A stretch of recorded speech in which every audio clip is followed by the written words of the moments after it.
Hello, my dear student. Welcome back to online class. Myself Ashrita from Economics Department. Today I'm going to discuss about the third unit of modern bank management, that is innovative and digital banking. It is a continued part of this chapter. So let us discuss about the topic Aadhaar payment bridge system. So Aadhaar payment bridge system is APBS, one of the unique Aadhaar based payment system developed by the NPCI. It used Aadhaar number as a central key for the electric benefit transfer. So Aadhaar payment bridge system allow payment from government and government institutions to Aadhaar enable account to beneficiary at bankers and post offices. Every government department or institution used Aadhaar payment bridge system for a transferring electronic benefit transfer and direct benefit transfer of LPG payment to the individual. The scheme used Aadhaar payment bridge system to deliver subsidies from the government agency to receipt directly. And LPG subsidy is one of the largest use case for this system. The basic idea of Aadhaar payment bridge system is that a person Aadhaar number become his financial address, and instead have provide multiple details uh, to his account to receive a bank transfer.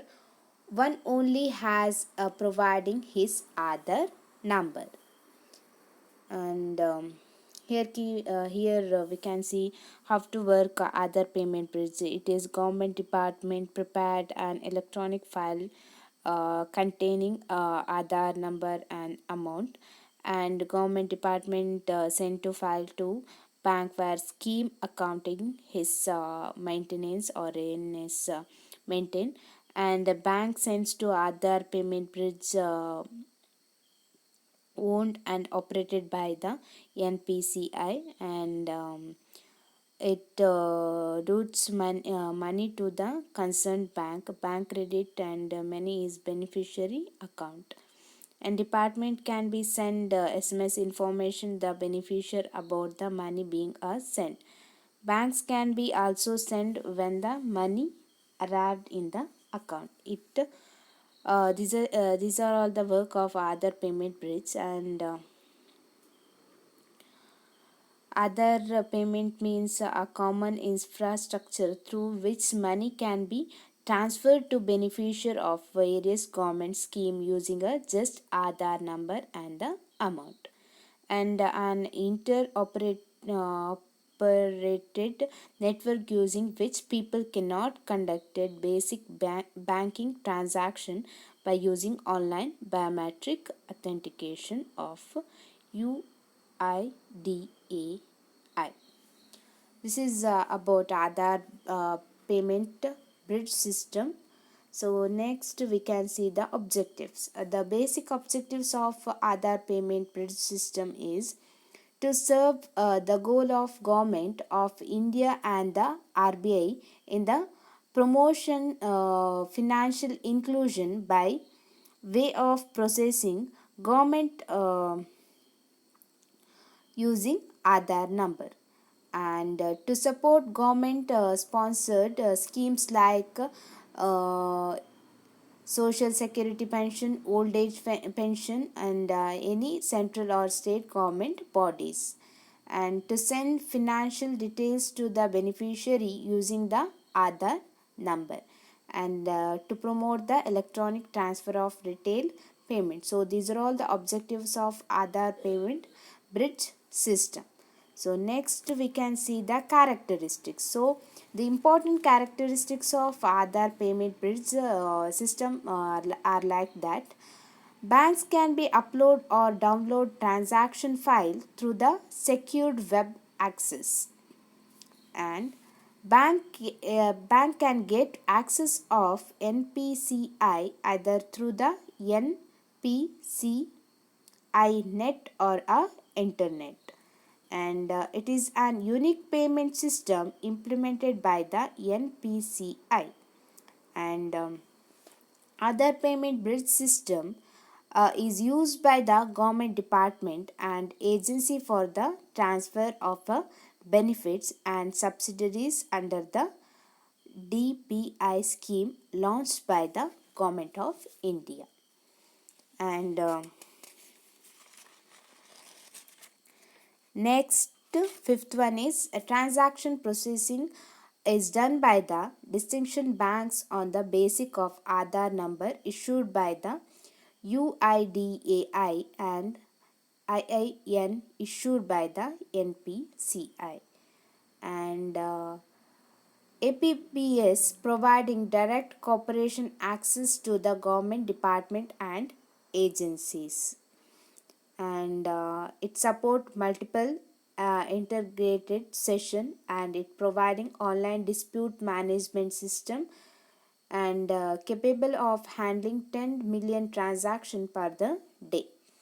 And it also process both the online and offline transaction, and it providing improving management information system of all the participants, and it providing security clearing and settlement process. So these are all the characteristics of APBS.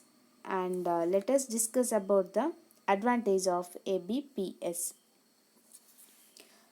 It has led to electrification of large number of retail payment transactions, which were primarily either in a cash or check.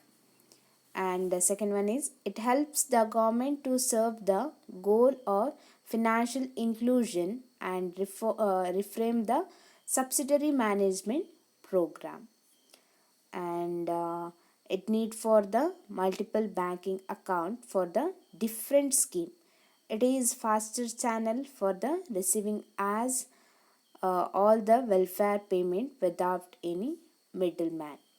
And it eliminates exclusive delay number channels and the paperwork involved in the existing system.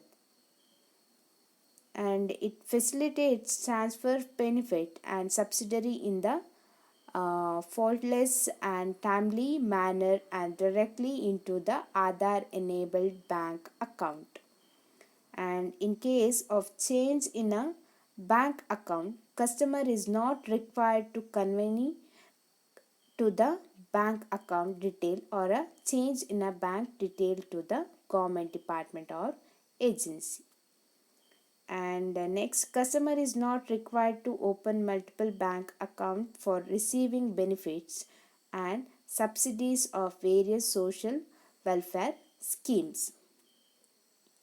So these are all the advantages of Aadhaar enable. And next we can move the topic structured financial messaging system, SFMC. So, structural financial messaging system is play and vital roles in the efficient functioning of a financial system. So, structural financial messaging system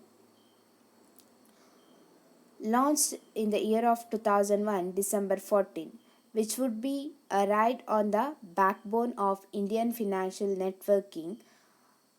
It is an modulation and web-enabled software with the flexible architecture facilities, centralized or distributed uh, department, and it based on the TCS Tata Consultancy Services. So it messaging gateway. So it is a being customized and multiple architecture. So structural financial messaging system is an electronic data interchange for the banks, and its use net as a communication medium. So we can see in this picture used of all the secure communication within and between the banks. So next, objectives of SFMC. So one of the important objective of SFMC is an bringing the benefits of safe, secure and efficient fund transfer. And second one is settlement of interbank settlement in the books of account of banks maintaining in the RBI. And next, to meet the critical need for the secured and common messaging system that would be serve the banking system and bring Indian banking with the rest of world. And next, to speed up the process of financial transaction communication between the two branches of two different banks. So these are all the objectives of the SFMC. Next, we can see the advantage. The most important benefits of the SFMC is one of the most is that it can be used particularly for all the secured communication purpose within and between the banks. And second one is SFMSC reduce the transaction time, cost and making finance operating more efficient. And third one is the electronic management of communication through the SFMS significantly reduce the risk of frauds transaction. And SFMC facilitated interbanking and interbank transaction in the cash and secured in the treasury operations, foreign exchange transaction, letter of credit and negotiation of bill drawn against the letter of credit. Next, with the FMC, banks would be able to avoid paper based transaction. So these are all about this SMS. So I concluding this class. Thank you for watching, student.